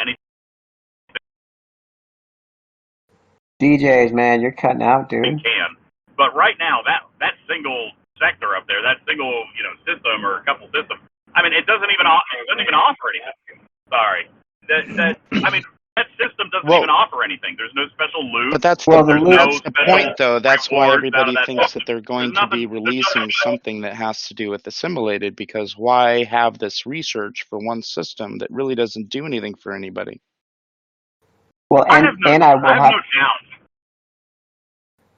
will have to say that there has to be some sort of link eventually between the assimilated and the Borg officers, because there will have to be some sort of linkages if anybody's ever to beat that yellow boss in Beta Sector and then go beyond level 50. They're just going to have to be. Let's pretend for a minute that we're not talking about Scopely. All right, then I would agree. But hang on. DJz, that's gonna be the soundbite of the day. I'm gonna take that. I'm gonna clip it. I'm gonna post it everywhere. Here's why. Make sure and put it in context. All right. Okay, you're right. There is only 4. Sorry to interrupt. There is only 4. You're right. Scopely has given up on ideas before. You got to remember, this game was acquired. All right. So the bank, the marketplace, these are ideas that Scopely has written off. They're not going to do them. Beta Sector has been there. All right. It was an original digit design. It is possible that this is not something that's on their radar. On the other hand, it's certainly possible that it will be. But do we actually think that it will affect officers that are in the game today? I'll bet you $5 not. There's going to be new officers for that and new monetization for that. I don't think, personally, I do not think that the current Borg officers are going to have anything to do with the simulated faction later on. All right, such a low bet wager. Such a low bet wager. That's like a 1/20th of a Scopely pack. I'm a free to play, so I can't bet that. Yeah, but you're free. Look at it this way. I mean, they're putting it way at the top. It's the pinnacle, and you've got players at level 50 that have been sitting there and grinding those little, as Incote, our level 50 likes to say, Nintendo controllers, because they look like a little Nintendo controller. They're sitting up there grinding these special loot for assimilated, And now they're sitting on a mountain of them. And if Scopely abandons that, you're going to have some pissed off people that they mess with it. Let me rephrase. I'm not saying that they're going to abandon it. I certainly feel that eventually it'll come into play, but I would be willing to bet it's not going to come into play with anything that's in the game now. I mean, or furthermore, you think it's not going to be a linchpin. It's not going to be something super important. It's going to be a side deal. Well, it even could be. It even could be important. All I'm saying is it's not important today. If I was a player, I wouldn't be putting a whole lot of stock into those things right now.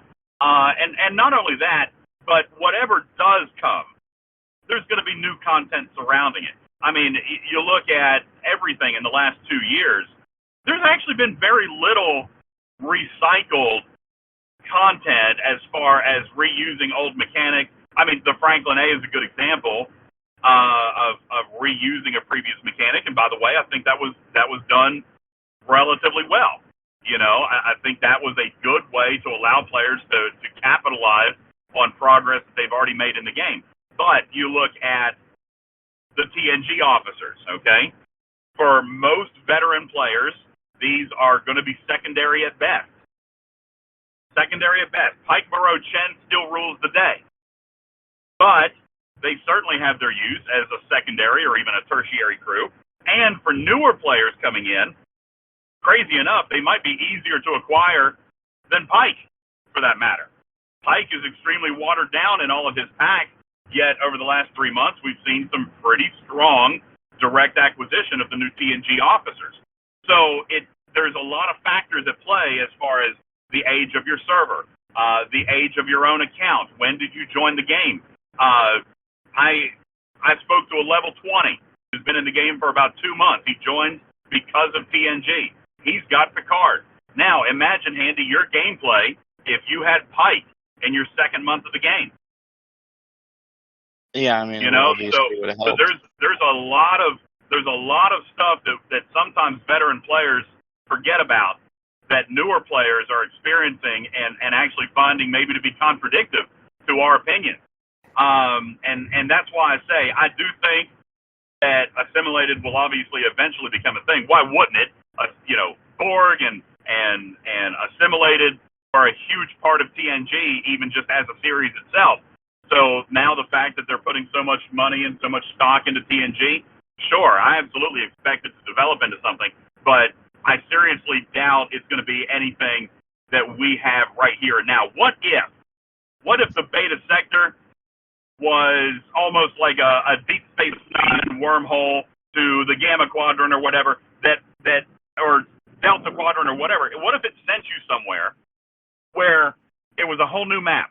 Like you go that'd there, be awesome. You go through and your whole galaxy view has changed. It's a whole new map, and now new.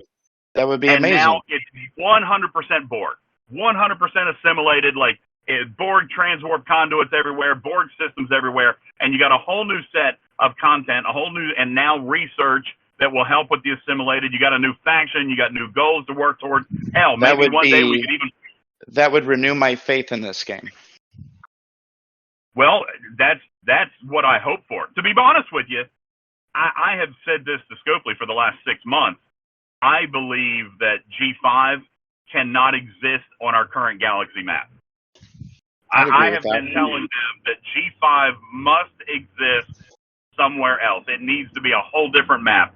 You know, now, I don't obviously have any idea what they're going to do with that, but I would love to see G5 come up with something, a whole new game. Star Trek Fleet Command 2.0. Whole new map, new mechanics, new factions, new quadrant. That, and so people have been talking about the Enterprise D. What's it going to do? Is it going to be based on armadas? Well, we feel like it could because of all the TNG crew being based on PvE and armadas. What if, Handy, it totally boggled our mind and it came out and it was specifically a ship to fight assimilated? To fight. That would be interesting. Because you know what? The TNG crew, while they don't say assimilated, they do say PvE, which means they will be effective against those assimilated officers or those assimilated hostiles.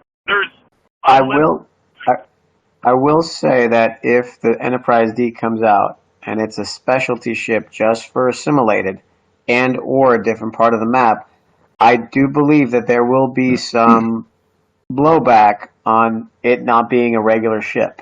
Oh, it's going to be huge blowback, dude. You know how many people are going to be so pissed off that it's not going to be another PvP ship?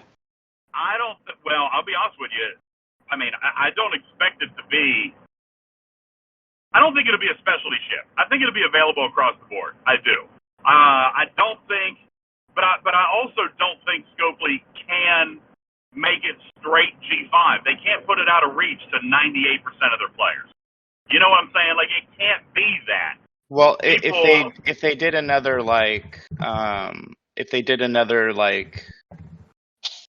what? God, I'm having a mind. The Franklin. Yes, the Franklin A. The Franklin A. If they did it like the Franklin A and made it span, multiple I areas think that's of a the game. phenomenal idea. What would you want the Enterprise D ship ability to be? Because that's where people would be happy Loot. or sad. Well, A huge bonus to loot. That would be great. I don't know if you see it on loot. No, you already got your 46. Unfortunately, if we're staying true to the show, then the Enterprise D should have a major advantage against Romulans. That would be the ship ability. So it would be like plus starting at like 30% against Romulan ships, and then it'll only grow from that level. See, I don't know. I don't know if I'm a huge fan of that idea because the Enterprise D is iconic. So if you're going to make it an anti-faction ship, what are the two other anti-factions to go along with it? And you can't. I don't expect to see. The Enterprise D is staple. Everybody's going to want it, regardless of your faction. So I would think maybe bonus against Borg. Historically, D has gone up against the Borg and come out on top a lot of times. That might be something they could do. So in that case, it would have maybe two abilities as opposed to just one ability that all the other ships have. Abilities, though. I mean, historically, they do one main ability, and that's it. I understand that, but I'm just saying it is the Enterprise D after all. I mean, anybody who's ever watched Star Trek clamors for the D. I have now. I don't know if the tech exists for this, but Handy, I've even gone so far down my pipe dream to imagine two bridge crews, and that the ship can actually separate in battle, saucer section and battle bridge, to where one ship slot can actually get you two ships, and almost like, let's say for example, almost be like your own armada fleet. You know what I'm saying? Like if you go attack a target, now you've got two ships. With two bridge crews. Did you just go into Scarporian territory where one ship gives birth to another? Yeah, I think he did. Yeah, essentially, yeah. I think it would be great. I mean, that would be cool, but that would be a total rewrite to their mechanics, and I don't see him doing that. It would be a total rewrite. You would also have to balance it out with the other factions. Well, remember, Scopely hasn't released anything to balance. That's why I don't think it'll be a specific, like what we're used to, traditional faction ship. You call it a specialty ship. I don't know that I would go so far as to compare it to Franklin or compare it to Discovery or compare it to Vidar, because this would be a specialty ship that's unlike anything we've ever had before. But, by definition, I suppose, I do think that it will not be a traditional PvP faction-bound ship. Now, do we know that the Enterprise D is coming? I mean, what have you heard? He gets quiet. Well, I'm trying to think of how to answer this because no, they have not 100% confirmed that it's coming. But I mean, my God, you can't not. You know what I'm saying? I mean, you literally can't not introduce that ship. How many times have we said shit like that before with this game? You can't not do this, and then they decide to tell someone to hold my beer. Yeah. So we should pressure them. If they listen to this podcast, they should totally fucking reverse psychology pressure Scopely into doing shit that says hold my beer. You know, I mean, I cannot imagine that would be a decision that they would make. All right, I obviously anything is possible. Hold my beer, but I cannot imagine that there are no plans to never introduce the Enterprise D. On the other hand, you talk about tech rewrites and you talk about code. I do point out and remind you, they have had the rights to TNG now for over a year. And even if it was a massive rewrite, even if it was a massive feature, a big technological change, they have had a year to be working on it, you know? And so if there was going to be something massive, they've had time to do it. So let me ask you this, DJz. This game, you mentioned something that this game was a purchased game from Digit, and Digit is still the development/coding arm of this whole thing. And so to this point, it's been a series of patchworks to integrate all this new content onto the original game engine. The question then becomes, because of this licensing agreement and the monetization of the game and plus, do you believe or have you heard anything that they may switch to a different game engine that would allow for different and new mechanics to be put in place?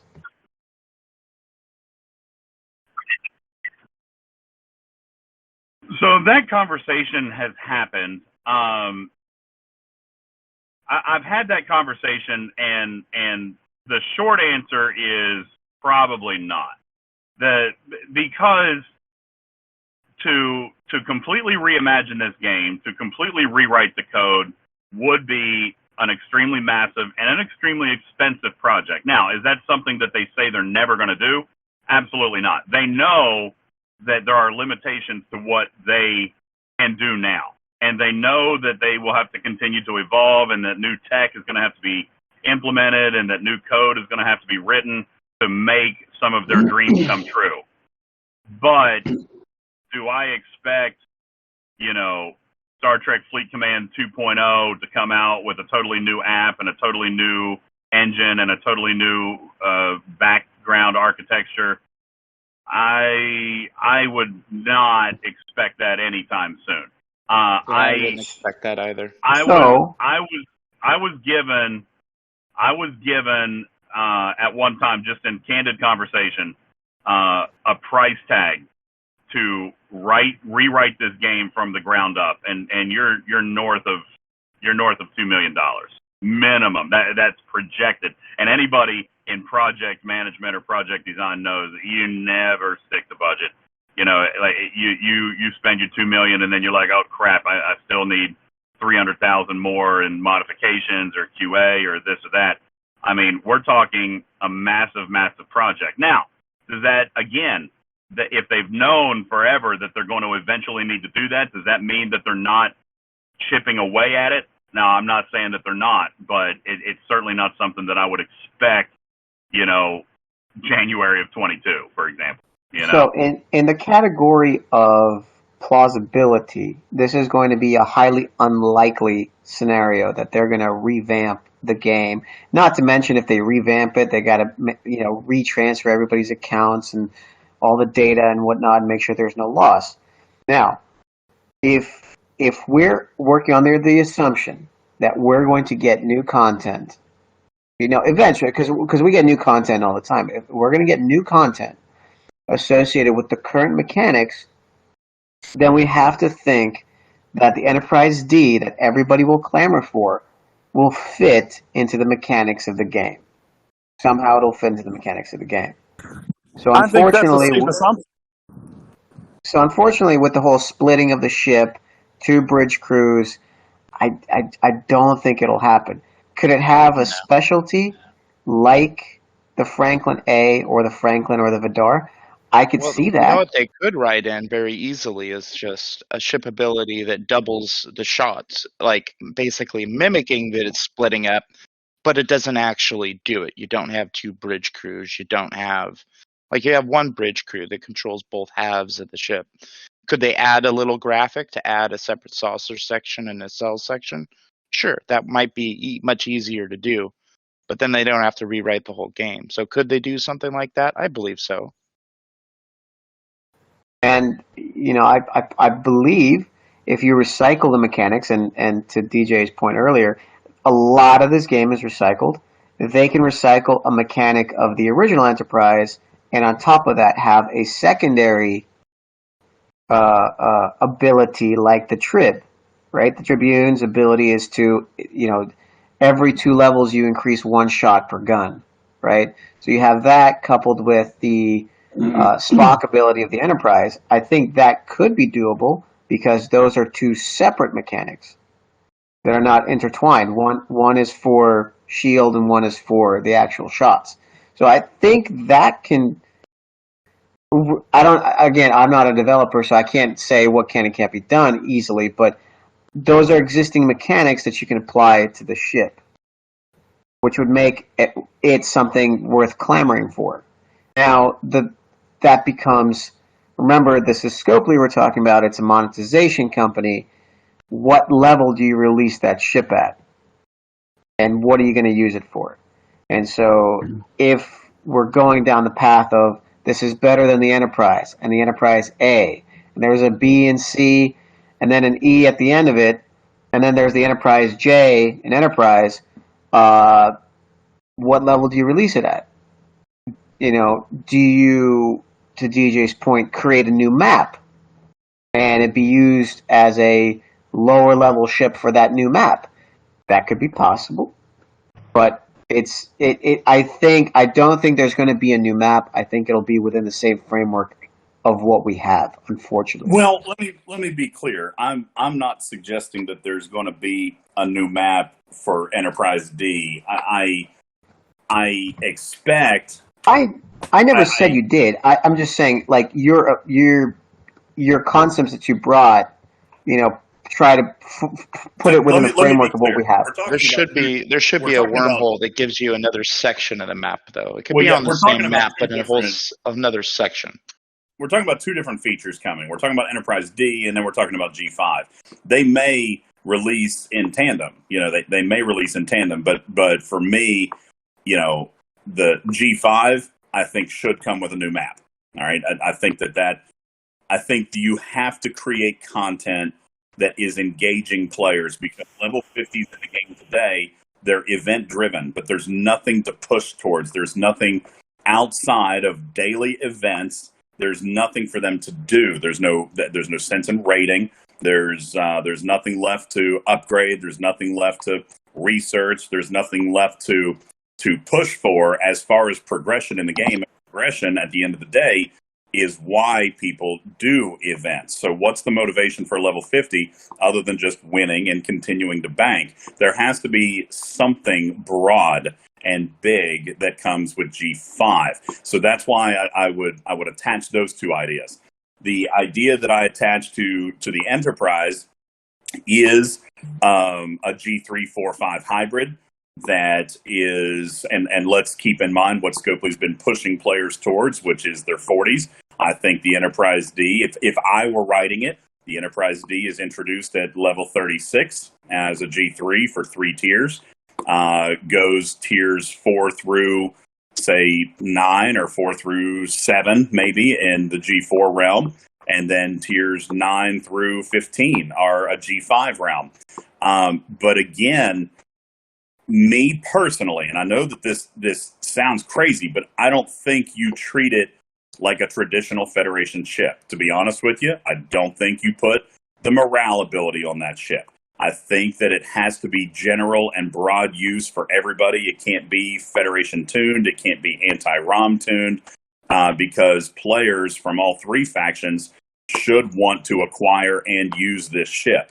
So, yeah, obviously the battle bridge and the saucer section, I don't fully expect that. That would be super cool, but I don't fully expect that. But I also don't expect it to be a narrow use or just another PvP faction ship. I think that it will have to have something more broad, and I think it will point to something in the future. One thing that I'm gonna draw your attention back to within this seasonal arc, the TNG officers, most of their uses have been made apparent, right? But Wesley Crusher has not. Worf has not. Data has kinda been, but not. And Troy is more powerful. Get this. Troy's captain's maneuver is more powerful than anything we need in the game today. Her crit chance reduction is literally in excess of everything in the game today, with the exception of the Mega Cube. Now, I don't think TNG was released for the Mega Cube, which tells me that there is something bigger and something more to come that we haven't seen yet. There is not an armada in the game, Tech, aside from the Mega Cube, that has a 25% crit chance. Nothing. The Deep Space Armadas, 10%. Exchange Armadas, 20%. All right, and I don't think TNG was released for Exchange either. So we're going to see a target. Mark my words. You can clip this, Tech Man. We are going to see a target with a critical chance at 25% or higher. And Troy will be instrumental, just like Gala, just like 9 of 10. Troy will be the quote-unquote sacrificial lamb in a team event or a team target or a team sport that will be there to reduce or mitigate or otherwise make it possible for teams to be able to play against this target. Her, with full synergy, is 25% crit chance reduction. That mechanic itself does not exist within the game. Well, it's actually 15% reduction for Deanna Troy. Yeah, but with synergy, she goes to 25. Oh, yeah. With synergy, she goes to 25. Yeah, you're right. So, I mean, here's the thing. There's nothing in the game right now that needs 25% crit reduction. So why was she written? For Beta Sector. Must be Beta Sector. I mean, even if it wasn't Beta Sector, it's certainly a new target, right? Yeah. Yeah. You'd think. But, I mean, Scopely's made mistakes like that before, so. Scopely has made mistakes like that before, but I got to tell you, as much grief as we give them and as much sometimes as maybe even they do potentially, forgive my poor choice of words, but sometimes they do make mistakes that feel very fifth grade, right? They are still a multi-$100-million corporation, and they have a long-term vision for this game. And a lot of times, I mean, if you go back historically, we scream about something, we yell about something, and then somehow something presents. We've been yelling about Borg for a long time, and now we see this active. Could it have happened a year ago? Sure, but that wasn't their plan. We talk about Stella. We screamed when Stella came out, and now, crazy enough, research, that M research, is ridiculously important. I mean, it's Stella comes into her own, at 60 or 70 on that M research. And by the time you get that to north of 100, there's not a whole lot Stella can't do in exchange space. I mean, I can solo a 37, and my M number is 108 or something like that. There are mechanics that we don't always get to see on day one. This Borg event is a perfect example. Scopely just does not put out an instruction manual. They never have. It's on them to figure it out. And we complain about that, but things do eventually present. Look at 6 of 10. 6 of 10 is probably one of the best examples of all time. When he first came out, people screamed about how garbage he was. But at Tier 2 and Tier 3, he became a must-have, and now players are literally grasping to get him maxed. 5 of 10 could arguably be another. There are mechanics within this game that escape us a lot of times, but Scopely knows what's coming 6 months, 9 months, or 12 months down the road. When Geordi was released 5 months ago, we said in Arc 1, there's no need for this officer. Something must be coming. Something must be coming because there is zero need in the game today for this officer. And then month 2, Deep Space Armadas. I'm not suggesting it's going to be that fast. It could be, but it may not be either. It took 6 of 10 almost a year to become relevant. Troy will become relevant. She was written for something, and we will see it eventually. So I do want to point out to the theory of a new map. If you scroll through the galaxy map, there is a lot of empty space. There's a lot of empty I'm space. curious. I've had people tell me they thought that there's more space since Deep Space Armadas came out, that now they are seeing more space than there was before. No, that's not true. No. What? I didn't think so either. No. It's the same space. It's just there's a large cluster of Klingon space, just the right of Tygo Core, south of the worms. There's plenty of empty space there, and then the upper left corner. You can black The out upper your left whole- corner. There is nothing. There's and including Federation space. There is nothing in Federation space in the left of Federation space, and there's nothing in the upper left corner. So the map, there's not going to be a new map, but there is going to be something there. And will all the officers have a use? They will have a use, and we'll just have to find out. However long that takes. Right, DJz? However long it takes. Well, somebody asked me this the other day. How many years of content does Scopely have planned? The last time that we had this discussion, and this is going to sound crazy, and obviously it's broad, but you take a look at, say, Marvel Studios, all right? They've got 5 years of projects planned, right? Now, they don't necessarily have titles to everything. They haven't even hired castmates for everything, but they know they're going to do this general movie or this project. They've got a movie in the books for June of 2027. All right. Scopely has 7 years on their roadmap. Now, and people say, well, does that mean the game's going to be gone in 7 years? No, because 3 years ago, they also had 7 years. Scopely has plans for a long time to come. Now, are they hard concrete, laid out? We know exactly what's going to be here in April of 2025? No. But they know what they're going to be tinkering with. They know what their general big plans are going to be. They have known for a year when they were going to do G5. They have known for 2 years that they were going to bring TNG. They, and I would argue that maybe while it's not yet written, guaranteed the next year of content is already planned. This is the feature. This is the story. This is the new mechanic. This is the new ship. I'm telling you, 12 months is minimum, and it's probably longer than that. All right. Amorgin made one point, is that in the original Digit map has had loads of areas reserved for different factions, and there were different factions on those really, really early maps. But I think it's time to wrap up. It's been about 2.5 hours. Actually, a little less than 2.5 hours. I want to thank everybody that has been on here. DJz, Amorgin, Driift, Cook, Vidars. We got to coordinate. DJz, we got to coordinate server 15. Have the guys come on here. Really interested to see what happens on server 38. Anybody wants to come on, you're more than welcome to. Server 146, kind of in a Cold War state, if you will. Everybody's looking to fight somebody, but nothing's happened yet. Server 45, you guys are on my radar. Hopefully you guys will come on soon. But don't forget to check out Talking Trek Live. Obviously, everybody knows about it. UltimatDJz is the host, but there's a whole host of people behind him. We don't know all their names, but they're there. And then don't forget to check out Cook's Fireside Chat.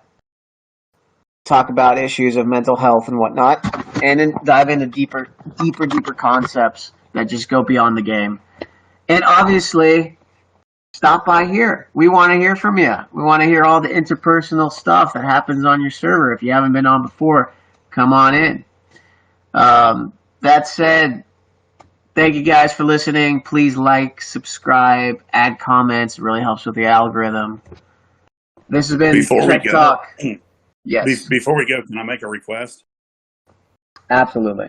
I would like Amorgin to sing us a song because like his juicy baritone is like I just can't get enough of his content. Can I hear his voice? Come on, Amorgin. Let's hear a little tune, a little ditty. Well, we just established he is not paying attention. Oh, he's there. He's there. How about It's row your No chance, lads. If you had been drinking with me last night, you might have got a tune. You're not getting one today. I would, you know what? I would love to throw back a pint with Amorgin. That is like a life goal for me. I want to do that one day. Yep, you're gonna have to come visit Amorgin. Yeah, I might make it over sometime. Or Well, he's gonna come visit Handy and me in California. So DJz, you got to come on out here. Ooh, California. About that. Just don't come in the summer when it's burning. Yeah. You'll be fine. I'm hoping for a free dinner in New York from Cook.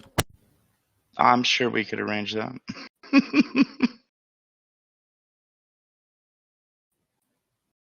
Right, Kirk?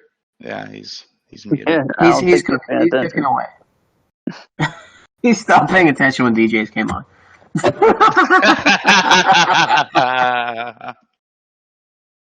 All right, guys. Thanks everybody for coming. I'm TechMan16, And I'm Strange Handy. and StrangeKirk is off LARPing. All right, guys. We'll see you next time. Hop into the after show if you want to. If you want to ask DJz more questions before his show.